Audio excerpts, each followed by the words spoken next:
My name is Mark Meyerowitz. I am president of the Men's Club of Congregation Kilat Jeshurun. I'd like to welcome you all to a tremendously interesting program this evening called The Church and Jews Throughout the Ages, with our distinguished speakers, Rabbi Benjamin Blech and David Birnbaum. How about a big round of applause for our speakers?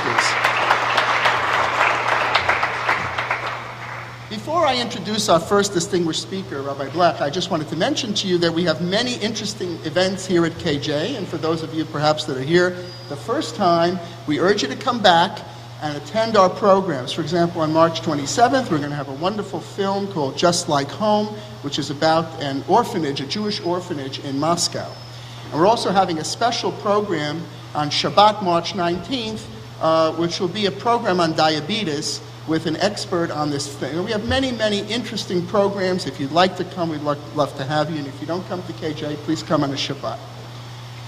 Tonight's program is entitled The Church and the Jews Throughout the Ages. And our first speaker is Rabbi Benjamin Blech. And we are extremely honored. And it's a tremendous zechut for us to have so distinguished a rabbi as Rabbi Blech. I'm going to tell you a few things about him and then turn it over to him. Rabbi Blech has been professor of Talmud at Yeshiva University since 1966. He was rabbi of the Young Israel of Oceanside for 37 years and is now the rabbi emeritus of the Young Israel of Oceanside. He is a prolific author, has written 13 books.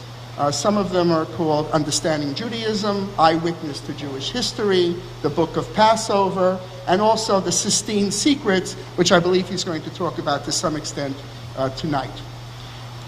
He is a very, very well-regarded speaker and has spoken on Jewish topics to communities around the world. Rabbi Blech received a Bachelor of Arts degree from Yeshiva University, Master of Arts degree in Psychology from Columbia, and his rabbinic ordination from RIETS, from the Rabbi Yosef Elchanan Theological Seminary. He has had the privilege of having an audience with two popes, Pope John Paul II and also Pope Benedict XVI. And needless to say, it's a tremendous, tremendous honor and a privilege for us to hear tonight from Rabbi Benjamin Blech, and it's a pleasure to call on him. A big round of applause, please. Thank you.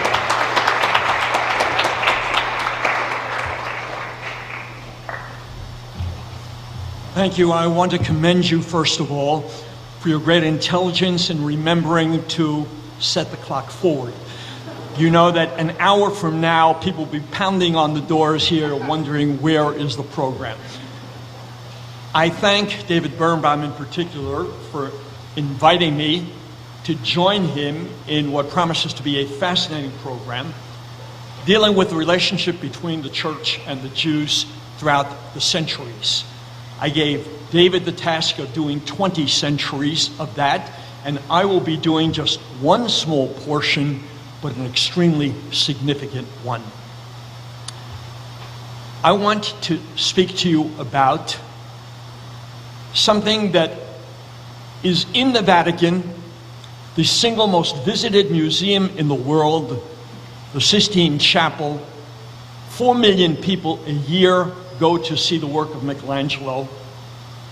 And many, if not most of them, are unaware of the fact that Michelangelo took his life in his hands by painting encoded messages in the Sistine Chapel ceiling that expressed his contempt for the Pope at the time, for the theology of the church at the time, for their attitude to the Jewish people, and for his love of Kabbalah and Jewish teachings.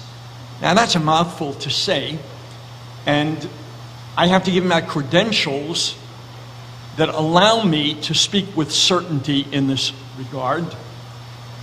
I'm a rabbi. My scholarship primarily centered and centers still on Jewish subjects. But as you indicated, I had the great good fortune of meeting Pope John Paul II as I headed a committee of rabbis who went to Rome in order to plead for the return of Jewish objects that the Vatican has in their possession. That's a different lecture. That's not for tonight.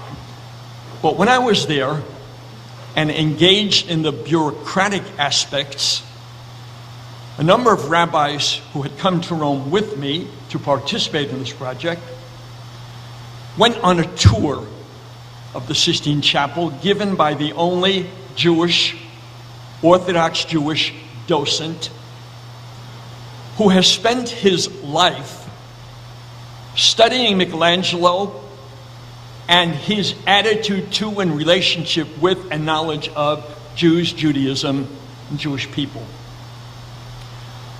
The rabbis who took that tour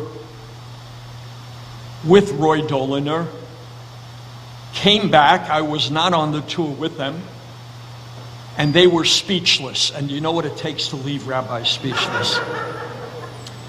And they said, "You just missed something incredible.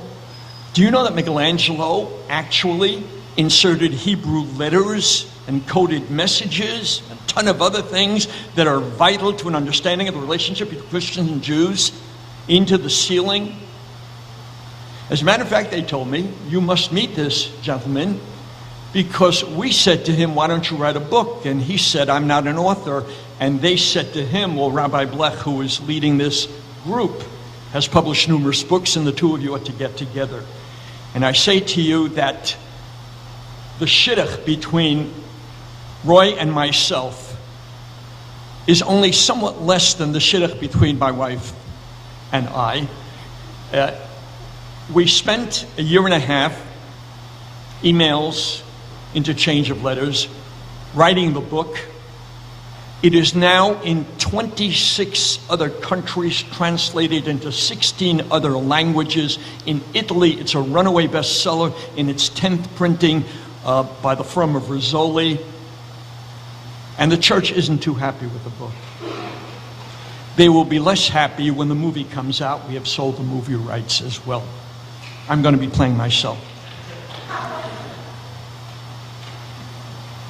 The first thing I need to point out to you is that Michelangelo, when he was 13 years old, was adopted by Lorenzo de' Medici because Lorenzo saw in him signs of genius and greatness. Lorenzo hired some of the greatest scholars in the world at the time to teach his own children, and he insisted that Michelangelo get the same kind of education. Michelangelo's primary teacher was Pico della Mirandola, a man who owned the largest library of Kabbalah, Jewish Kabbalah, in the world at the time, was enamored of Jewish teaching and passed this on to Michelangelo. The reason this appears on the cover as the first illustration of the few that I've selected from the book is because it points out something that not many people realize and isn't even pointed out by the guides when they take you through the Sistine Chapel. In all of Western art, the tree of knowledge was an apple tree, the forbidden fruit, an apple. It is only in Jewish tradition, in Kabbalah, that we are taught that since there is a concept of tikkun hachet, that God allows us to rectify sin and places the potential for rectification of the sin within the very sin itself. When they sinned and realized they were naked, they covered themselves with fig leaves, the Torah tells us. And in Kabbalah, the tree itself was a fig tree. Michelangelo knew that tradition, and the tree that you see here, the tree of knowledge, is a fig tree. Only in Kabbalah, only in Jewish tradition. Would you kindly turn the page? Pope Julius II, for whom I have not a single good word to say, nor did Michelangelo, insisted that Michelangelo give up his love of sculpting to paint the Sistine Chapel ceiling, a job that took him 4.5 years. I know a contractor like that too. The Pope said to Michelangelo, "You've got to do this job." Michelangelo refused, but the Pope insisted. And the Pope said, "I want this to be dedicated to Jesus and the Virgin Mary." Michelangelo took on the job, but insisted one condition: that while he worked, he not be interfered with, and nobody look at it until it's finished. Went up 60 feet up in the air, put a canvas under him, ostensibly just to prevent the dripping from reaching the floor, but also to cover the work. And when it was finished, 95% of the Sistine Chapel ceiling is what we call Old Testament. I hate the phrase, but I have to say it so that you understand what I'm talking about. And 5% was pagan. There isn't a single Christian figure in the Sistine Chapel ceiling, and that was by design. Everything there is universalistic because that is what Michelangelo loved. That was the philosophy he had been taught, and he detested the exclusionary theology of the church at the time. You may ask, how did he get away with ignoring the Pope's demand to do this in honor of Jesus and instead took off on his own? Part of the answer is in this first fresco that you have, which in those days, not today, they changed the entrance, was right underneath where the Pope would enter the Sistine Chapel. And with great brilliance, Michelangelo knew that he would be asked, so where is Jesus? And so, when he painted the prophet Zechariah, the face that he used for the Zechariah was the face of Pope Julius II, to whom he said, how could I have painted Jesus when you are alive? And Julius the egomaniac bought it.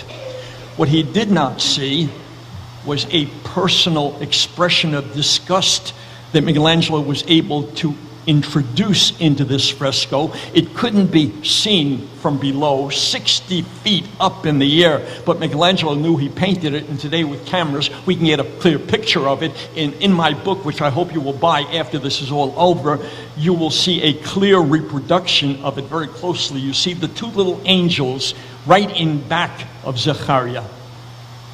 One of them has his hand over the shoulder of the other.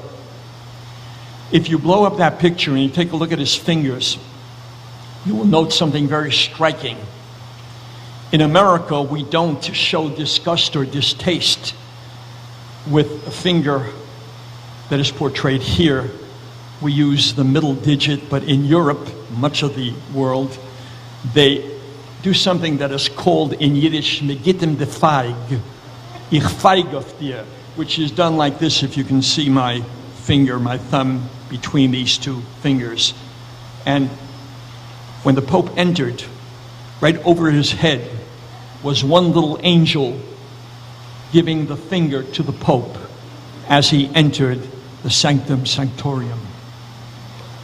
Why did Michelangelo choose Zechariah? Of all the prophets, he's not the most famous. And that was what greeted the Pope at the entrance. Zechariah is the one who predicted that because of the corruption of the priests of his day, they would come from the north and destroy the Holy Temple. That's eventually what they did to Rome. And he was saying, Michelangelo was saying to the Pope, because of the corruption of its leaders.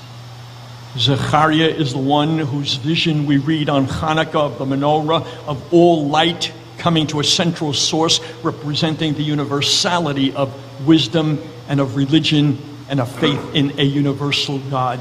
And Zechariah is the one whose message we read at the conclusion of every Jewish service, every Jewish prayer service. V'ne'emar, as it is written in the book of Zechariah, V'hoya Hashem lamelech al kol ha'oretz v'yom hu yeh Hashem echad yishmo echad. If you turn the page, please.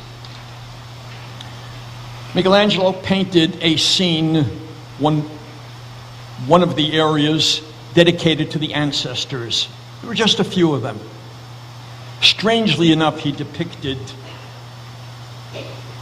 Aminadav, hardly a name that is known to most people. Normally we know his son, Nachshon. Why did he give this prominence? Why did Michelangelo give this prominence to Aminadav? I will tell you in a moment, but first I direct your attention to the sleeve of Aminadav on your right, on his left. This only became clear when they restored the Sistine Chapel ceiling. You see a yellow circle? Do you know that it wasn't the Nazis who instituted the fact that Jews had to wear a badge of shame, a yellow star? This goes all the way back to 1215, the Fourth Lateran Council, when the church decreed that Jews wear a badge, some kind of badge of shame, and it had to be yellow because yellow is the symbol of urine, and that's what they made prostitutes wear, and that's what Jews had to wear. Aminadav, in Hebrew, means Prince of our people. And Prince of our people is a title that Christians know that they give to Jesus. And you know what Michelangelo was inferring? Aminadav, you're Aminadav, the one you worship. Aminadav, Jesus, was a Jew, and based on your anti-Semitism, if Jesus were alive today, he would be forced to wear a badge of shame. That's the incredibly heroic message that Michelangelo snuck into the painting of Aminadav, whose portrait appears right over where the Pope sat, and his fingers as well tell a story of condemnation. Can you spot them? You see the hand, you see the fingers down. Do you ever see kids in school going behind somebody's back and going like this? It's called the devil's horn. And not only did he give him the fingers, he gave him the devil's horn as well.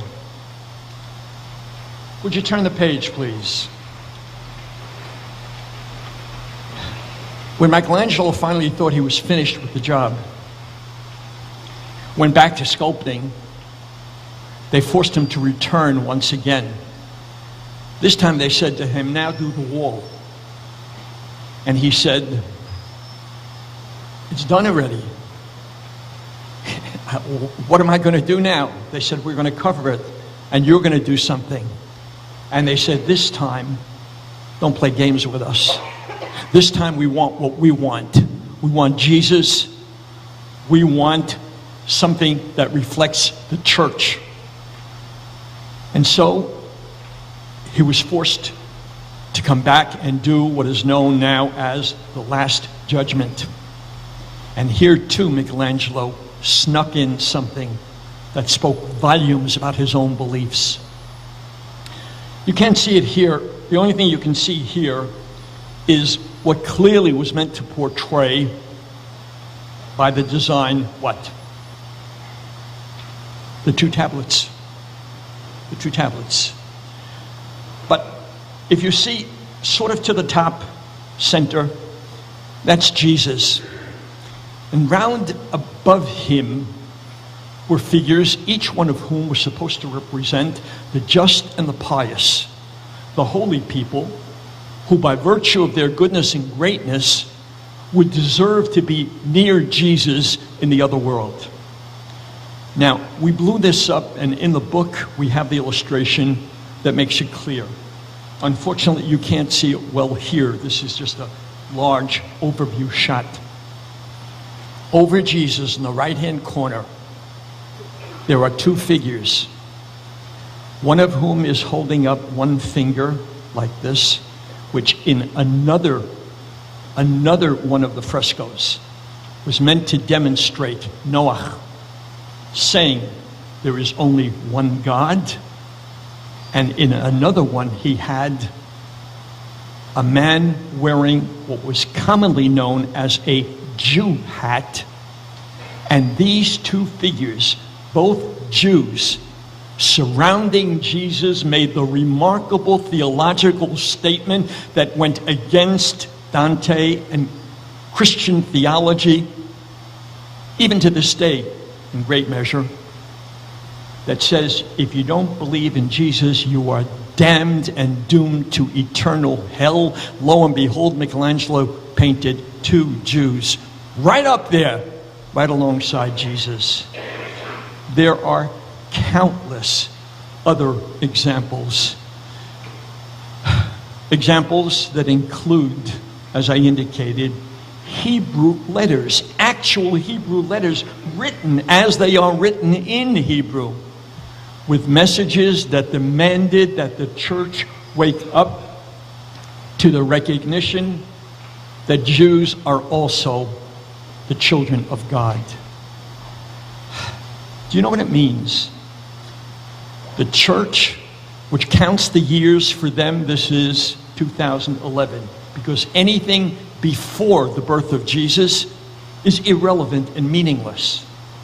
For them to have commissioned this series of frescoes and have all of them be universalistic, beginning with probably the most famous painting of all, the creation of Adam, Adam universal man, and going through the stories in Bereshit and Noach rather than the New Testament. What a remarkable statement. Michelangelo died. They subsequently got wise to what he was doing. When Michelangelo died, they tried to bury him in an out-of-the-way, I was almost going to say God-forsaken, but there is no such thing, hardly known place so that people shouldn't come and immortalize him. The people in Florence, from which Michelangelo came, were aghast. They were horrified at this lack of respect for their great genius. And so they did something very Jewish. They made an appeal. They made an appeal for money in order to have funds to hire the best ganovim. This is a true story. That's what's going to make the movie so great. To hire the two best thieves to go to Rome and steal the remains of Michelangelo and bring them back so that he could be buried in an honored place, which they did. Story in and of itself. And they brought him to the Church of Santa Croce in Florence, where he's buried. And in 1850, the church said they needed to decorate and redo the church and make it a little nicer. The only problem was the architect they had in mind, the only one who could really do the job, was Jewish. They commissioned him, and he said, I'll do it on one condition, that you allow me to put my name on my work. And they said, a Jew's name on a church? Never, we won't allow it. So finally they compromised. And Matas, the architect, got his wish. He said, at the very least, I want the church in which Michelangelo is buried to have in its frontispiece a magnificent Magen David. And so it was, and so it is. And if you go to Florence and you see the church with the Magen David, you will see that at least in the 1500s, there was one man going against the teachings of the church who understood the evil of anti-Semitism and the need to revere and respect Judaism and the Jewish people.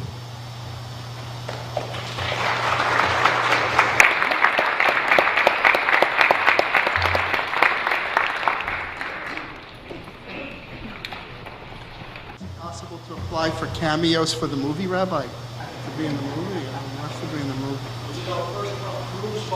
I know, I understand. Tom Cruise is a good choice, I think. Yeah, Scientology. It's a tremendous play. Thank you very much. I think that deserves another round of applause. That was amazing.